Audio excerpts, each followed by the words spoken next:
নমস্কাৰ স্বাগতম জনাইছোঁ সকলোকে আকৌ এবাৰ মোৰ এই ভিডিঅ' চেনেলত আৰু যোনে প্ৰথমবাৰ মোৰ ভিডিঅ' চেনেল চাই আছে তেওঁলোকৰ বাবে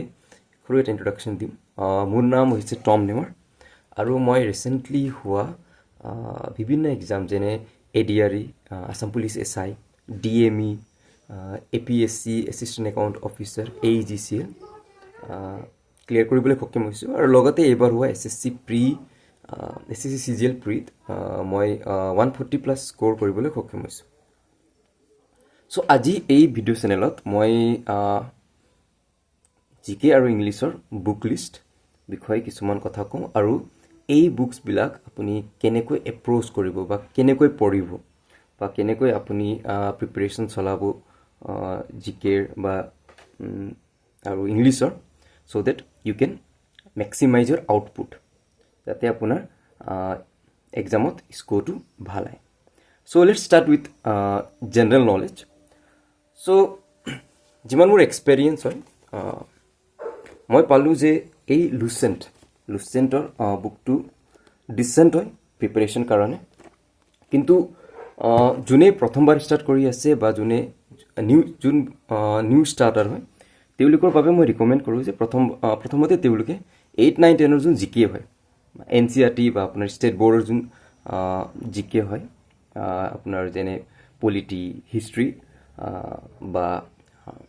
ইকনমিক্স, এইটো এবাৰ যদি আপুনি পঢ়ি লয় ভালকৈ দেন আই থিংক এই বুক পঢ়িবলৈ আপোনাৰ অলপ ইজি হ'ব। যদি আপুনি নিউ ষ্টাৰ্টাৰ হয়, প্ৰথমবাৰ ষ্টাৰ্ট কৰি আছে আৰু ডাইৰেক্টলি যদি আপুনি লুচেণ্ট পঢ়িব বিচাৰে তেনেহ'লে আপুনি অলপ টান পাব, কাৰণ ইয়াত বস্তুবিলাক অলপ শ্বৰ্টত ওৱান লাইনাৰ দি আছে। চ' পাৰ্চনেলি ৰিকমেণ্ড কৰোঁ যে তেওঁলোকে আগতে 8, 9, 10ৰ GK বিলাক অলপ ভালকৈ পঢ়িলে তেনেহ'লে বাকী কিতাপবোৰ বাকী ষ্টেণ্ডাৰ্ড বুকছবোৰ পঢ়ি তেওঁলোকে ভাল পাব, লগতে তেওঁলোকৰ প্ৰিপেৰেশ্যনো বুষ্ট হ'ব আৰু লাভান্বিত হ'ব। প্ৰথমতে যদি মই লুচেণ্টৰ কথা কওঁ, লুচেণ্টত আপুনি চাব যে ইয়াত যোন আপোনাৰ ফেক্টছবিলাক দিয়া আছে বা যোন আপোনাৰ কণ্টেণ্টটো হয় এইটো শ্বৰ্টত দিয়া আছে, ওৱান লাইনাৰ দিয়া আছে। চ' মুখস্থ কৰিব ভাল আৰু আই পাৰ্চনেলি বিলিভ ডেট যদি আপুনি লুচেণ্টৰ পৰা GK প্ৰিপেয়াৰ কৰি আছে তেনেহ'লে কোনো এক্সট্ৰা নোটছ বনাবৰ কাৰণে দৰকাৰ নাই, ঠিক আছে। ইয়াত আপুনি কি কৰিব পাৰে, যদি আপুনি লুচেণ্টৰ পৰা পঢ়ে, যেতিয়া পঢ়ে আপুনি জাষ্ট হাইলাইট কৰি যাব বস্তুবোৰ আৰু যদি কিবা এডিশ্যনেল ইনফৰ্মেশ্যনছবিলাক বা এডিশ্যনেল ফেক্টছবিলাক যদি আপুনি লিখিবলগীয়া হয় তেনেহ'লে আপুনি জাষ্ট ছাইডত বা আপুনি ইউজ কৰিব পাৰিব সৰু সৰু পেজবিলাক ইউজ কৰিব পাৰিব বা ষ্টিক নোটছ ইউজ কৰিব পাৰিব, তাত এক্সট্ৰা ইনফৰ্মেশ্যন লিখি যাব। যদি মই মোৰ কথা কওঁ ত' আপুনি চাই মই এই বুকবিলাকত বেচিকেলি আপুনি চালে ইয়াত হাইলাইট কৰা আছে, কিছুমান ইম্পৰ্টেণ্ট ফেক্টছবিলাক হাইলাইট কৰা আছে, লগতে য'ত ৰিকুৱাৰমেণ্ট হয় আপুনি নিজেই ষ্টিক নোটছত যদি কিবা এক্সট্ৰা ইনফৰ্মেশ্যন পায় ছামথিং আপুনি ষ্টিক নোটছত লিখি ইয়াত পেষ্ট কৰি দিলে I think that would be beneficial notes বনোৱাতকৈ। আৰু কিছুমান যদি কনছৰ কথা কওঁ এই পাৰ্টিকুলাৰ বুকছৰ তেতিয়া মই ক'ব বিচাৰোঁ যে ইয়াত যোন ইকনমিক পাৰ্টছ হয় বা এই বুকত যোন জিঅ'গ্ৰাফিৰ পাৰ্টছ হয় এইটো ইমান ডিটেইলত দিয়া নাই। চ' ইকনমিক্সৰ কাৰণে বা GK পাৰ্টিকুলাৰলি আমাৰ ফিজিকেল জিঅ'গ্ৰাফিৰ কাৰণে আপুনি এক্সট্ৰা চ'ৰ্চ ল'ব পাৰে বা ইউটিউবৰ পৰাও আপুনি চাই নিজৰ নলেজটো বুষ্ট কৰিব পাৰে। ফৰ এক্সাম্পল যদি আপুনি বিচাৰে তেনেহ'লে GK ফৰ এক্সাম্পল জিঅ'গ্ৰাফিৰ কাৰণে আই উইল ৰিকমেণ্ড দিছ। এইটো হৈছে fundamentals of physical geography, NCERT হয় আৰু এইটো ক্লাছ 11ৰ টেক্সট বুক হয়। চ' ইয়াত আপোনাৰ ফিজিকেল জিঅ'গ্ৰাফিৰ বিষয়ে কাফি মানে ডিটেইলছত দিয়া আছে। চ' যদি আপুনি এইটো পঢ়ে then it would be beneficial, but এইটো আপোনাৰ ওপৰত যে পঢ়িব বিচাৰে নে নিবিচাৰে, কাৰণ এই বুকটো অলপ বাল্কিও আছে আৰু বস্তুবিলাক ডিটেইলছতো দিয়া আছে। যদি নিবিচাৰে তেনেহ'লে আই থিংক ইয়াৰ লুচেণ্টৰ জিঅ'গ্ৰাফি হৈ যাব, তাতো দিয়া আছে কাফি মানে ফেক্টছ আৰু ইনফৰ্মেশ্যনবিলাক। আৰু ইকনমিক্সৰ কাৰণে আই উড পাৰ্চনেলি ৰিকমেণ্ড, ইকনমিক্সৰ কাৰণে আপুনি ক্লাছ 11 আৰু 12ৰ আপুনি যদি মেক্ৰ' ইকনমিক্স পাৰ্টটো পঢ়ে আৰু নোটছ বনায় then that would be very helpful লগতে আপুনি ইউটিউবছৰ কিছুমান ইম্পৰ্টেণ্ট চেনেলবিলাক আছে ভাল চেনেলৰ পৰা চাই আপুনি নিজৰ কনচেপ্টটো বুষ্ট কৰিব পাৰিব ময়ো ভাবিছোঁ যে এই চেনেলত মই কিছুমান ক্লাছেছ ল'ম of different subjects so that I could help you, to understand the concepts and to boost your knowledge. Okay, তাৰ পিছত next thing is practice. হৈছে এবাৰ পঢ়াৰ পিছত আপুনি কৰিব কি লাগে আপুনি প্ৰেক্টিছ কৰিব লাগিব বস্তুবোৰ ৰিটেইন কৰিবৰ কাৰণে বা বস্তুবোৰ জানিবৰ কাৰণে যে আপুনি কিমান পঢ়িছে বা আপোনাৰ নলেজটো কিমান বুষ্ট হৈছে সো নিজকে টেষ্ট কৰিবৰ কাৰণে আপুনি কি কৰিব পাৰে আপুনি MCQs বা টেষ্ট দিব পাৰে ডিফাৰেণ্ট ৱেবছাইট পাই যাব আপুনি লগতে ইউটিউবতো বহুত এনেকা চেনেল পাই যাব যোনে বেসিক্যালি MCQs কৰায় তাৰ পৰাও চাই আপুনি নিজৰ নলেজটো বুষ্ট কৰিব পাৰিব বা জানিব পাৰিব যে আপুনি কিমান পঢ়িছে আপোনাৰ কিমান ৰিটেইন হৈছে ঠিক আছে আৰু এটা ৱেবছাইট আছে এক্সাম বেদা বুলি সো এক্সাম বেদাত গৈ আপুনি যদি এক্সাম বেদা হিষ্ট্ৰী বা এক্সাম বেদা জিওগ্ৰাফি এনেকৈ যদি তাত সাৰ্চ কৰে তেনেহলে আপুনি তাত MCQs পাই যাব আৰু তাৰ পৰা আপুনি নিজকে টেষ্ট কৰিব পাৰিব লগতে next thing is very important thing wish I want to say is revision আপুনি পঢ়ি গৈছে কিন্তু আপুনি ৰিভিজন কৰা নাই তেনেহলে একো লাভ নহয় আপুনি যদি পঢ়িছে তেনেহলে তাক কনষ্টেন্ট ৰিভিজন কৰিব লাগিব ৰিভাইজ কৰি থাকিব লাগিব তেতিয়াহে বস্তুবোৰ আপোনাৰ ৰিটেইন হৈ থাকে কিন্তু আপুনি পঢ়িয়ে গৈছে কিন্তু একো ৰিভিজন কৰা নাই তেনেহলে I think that would not be much helpful or beneficial so I would personally recommend যে আপুনি এটা পাৰ্টিকুলাৰ শিডিউল বনাব যাতে আপুনি বস্তুবোৰ ৰিভাইজ কৰি যায় আৰু এটা বস্তু আপুনি কৰিব পাৰে আপুনি পাৰ্সোনালি এটা খৰু এটা কপি ৰাখিব আৰু তাত নোট ডাউন কৰি যাব যে আপুনি যি পঢ়িছে বা আপুনি যি পঢ়িলে আজি পঢ়িলে বা হাকালি যি পঢ়িব এই বস্তুবিলাক নোট ডাউন কৰি যাব যে এইটো টপিক পঢ়িলো for example let's say Bijoynagar empire বিষয় পঢ়িলো বা চোল এম্পায়াৰ বিষয় পঢ়িলো সো এইটো কৰাৰ লিখি যোৱাৰ পাছত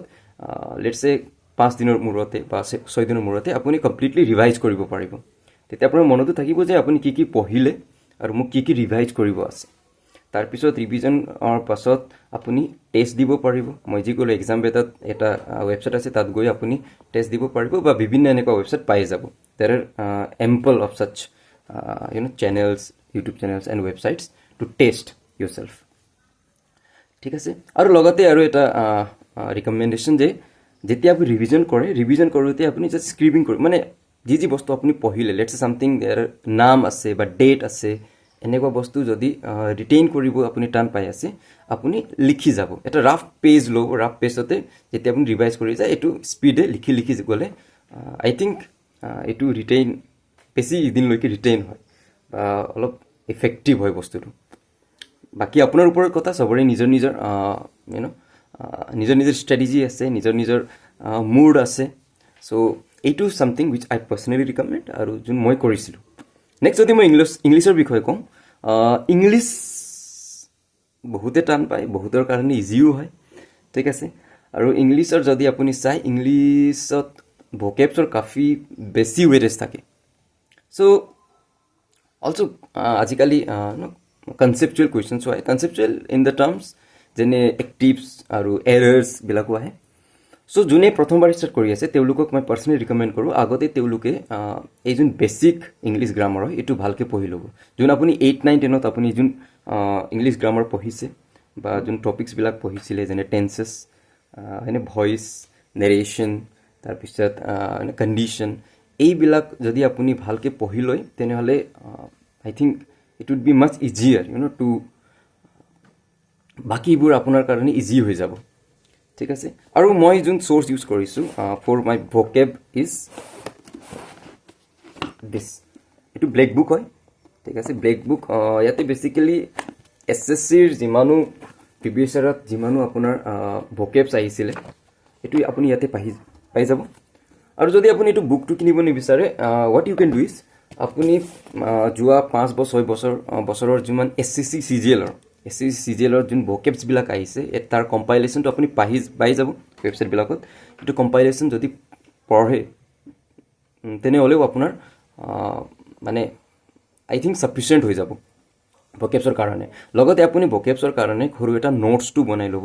আৰু যি যি ইম্পৰ্টেণ্ট ৱৰ্ডছবিলাক আপুনি ইনকাউণ্টাৰ কৰে বা আপুনি এনেকুৱা ৱৰ্ডছ থাকে যোন আপুনি পঢ়াৰ পিছতো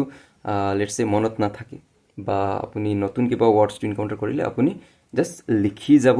এটা নোটছ বনাই যাব মই এটা নোটছ বনাইছোঁ য'ত মই এবাউট 500 প্লাছ এনেকুৱা ৱৰ্ডছ লিখি থৈছোঁ আৰু মই কনষ্টেণ্ট ৰিভিজন কৰিছিলোঁ তাৰপিছত আই থিংক এইটো আপোনাৰ নট জাষ্ট ভকেবছ আপোনাৰ কমিউনিকেশ্যনো ইনক্ৰিজ কৰে আপোনাৰ ইংলিছ কমিউনিকেশ্যনো এইটো বুষ্ট কৰিব যদি আপুনি এনেকুৱা কৰে আৰু গ্ৰামাৰ কাৰণে মই কোনো ইংলিছ গ্ৰামাৰ ভইচবিলাকৰ বেচিকেলি মই আপোনাৰ 10th ষ্টেণ্ডাৰ্ড বা যোন 11th ষ্টেণ্ডাৰ্ডৰ যোন বুকছ আছে ইংলিছ গ্ৰামাৰ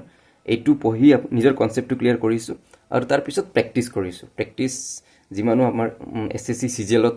আহা কুৱেশ্যনছবিলাক যোন আছে মই এইটো কুৱেশ্যনছবিলাক ভালকৈ প্ৰেক্টিছ কৰিছিলোঁ আপুনিও এইটো কৰিব পাৰিব আৰু এটা যদি আপুনি ক'ৰ পৰা পঢ়িব বিচাৰে তেনেহ'লে আই উইড পাৰ্চনেলি ৰিকমেণ্ড যে এটা চেনেল আছে YouTube channel non age English with Rani ma'am so' এই চেনেলৰ পৰা আপুনি বহুত ইংলিছটো শিকিব পাৰে I think that channel would be sufficient enough to for your English লাগে ADRE হওক DME হওক চাব ইনস্পেক্টৰ হওক এইটো চাফিচিয়েণ্ট হৈ যাব ইংলিছ যদি আপুনি তাৰ পৰাও ৰিফাৰ কৰে বা প্ৰেক্টিছৰ কাৰণে আপুনি আৰু এটা কাম কৰিব পাৰিব যদি আপুনি অলপ ইনডেপথত গৈ প্ৰেক্টিছ কৰিব বিচাৰে তেনেহ'লে CDS UPSC CDSত প্ৰিভিয়াছ ইয়াৰৰ যোন ইংলিছ পেপাৰ আছে এই পেপাৰৰ পৰা যদি আপুনি প্ৰেক্টিছ কৰে দেট উড বি বেনিফিচিয়েল এফেক্টিভো হ'ব আপোনাৰ কাৰণে আৰু এগেইন ৰিভিজন ইজ দ্য কি আৰু এৰাৰ কাৰণে আপুনি কি কৰিব পাৰে কোনো এটা ইউটিউব চেনেলৰ পৰা আই থিংক ইংলিছ উইথ ৰাণী মেমতে তাত এৰাৰ্ছৰ কাৰণে কিছুমান ৰুলছ আছে 60 ৰুলছ বা 30 ইম্পৰ্টেণ্ট ৰুলছ 40 ইম্পৰ্টেণ্ট ৰুলছ এই ৰুলছ যদি আপুনি পঢ়ি লয় বা এই ৰুলছৰ বিষয়ে আপুনি জানি লয় তেনেহ'লে আপুনি এৰাৰৰ কুৱেশ্যনটো ইজিলি কৰিব পাৰিব বাকী ক্ল'জ টেষ্ট আপোনাৰ পেছেজ এইবিলাকৰ কাৰণে দুটা বস্তু হ'ব লাগিব আপোনাৰ প্ৰেক্টিছ হ'ব লাগিব আৰু ভকেবছটো ষ্ট্ৰং হ'ব লাগিব চ' আই থিংক ইমান ইনফৰ্মেশ্যন উড বি চাফিচিয়েণ্ট অহা ভিডিঅ'ত মই আপোনাৰ মেথছৰ বিষয়ে আৰু ৰিজনিঙৰ বিষয়ে আৰু কাৰেণ্ট এফেয়াৰ্ছৰ ক'ৰ পৰা পঢ়িব লাগে কি কি মোৰ চ'ৰ্চেছ আছিলে মই এই বস্তুৰ বিষয়ে ক'ম নেক্সট ভিডিঅ'ত আৰু ছাবচিকুৱেণ্টলি মই কিছুমান ক্লাছেছো আনিম ইয়াত ফ্ৰী ক্লাছেছ কিছুমান ইম্পৰ্টেণ্ট টপিকছ আছে ইম্পৰ্টেণ্ট টপিকছ আপোনাক পঢ়াম যে কি পঢ়িব লাগে কেনেকৈ পঢ়িব লাগে আৰু নেক্সট ভিডিঅ'তে মই আছাম জিকে ক'ৰ পৰা পঢ়িছিলোঁ বা কেনেকৈ পঢ়িছিলোঁ তাৰ বিষয়ে কিছুমান কথা ক'ম চ' আজিৰ কাৰণে ইমানে এণ্ড আই হোপ আপুনি চবেই নিজৰ প্ৰিপাৰেশ্যন চলাই আছে ভালকৈ প্ৰস্তুতি চলাই আছে আৰু পূৰা এফৰ্টছ দি আছে মই কওঁ যদি আপুনি দিনত 3 ঘণ্টাও পঢ়ে কিন্তু কমপ্লিট এফৰ্টছ দি বা ফুল কনচেনট্ৰেশ্যনৰ লগত পঢ়ে দেট উড বি চাফিচিয়েণ্ট ময়ো ৱৰ্কিং আছিলোঁ কাম কৰি আছিলোঁ পঢ়াই আছিলোঁ লগতে পঢ়ি আছিলোঁ চ' আই হোপ এইটো ভিডিঅ' আপোনাৰ কাৰণে বেনিফিচিয়েল হয় আৰু যদি আপুনি মোৰ লগত কানেক্ট কৰিব বিচাৰে তেনেহ'লে এই ভিডিঅ' মোৰ চেনেলটো ছাবস্ক্ৰাইব কৰিব যদি আপোনাৰ কাৰণে ভিডিঅ'টো লাভদায়ক হৈছে তেনেহ'লে মোৰ চেনেলটো লাইকো কৰিব ঠিক আছে লগৰ লগত শ্বেয়াৰ কৰিব so' I will meet you in the next video' till then take care and bye by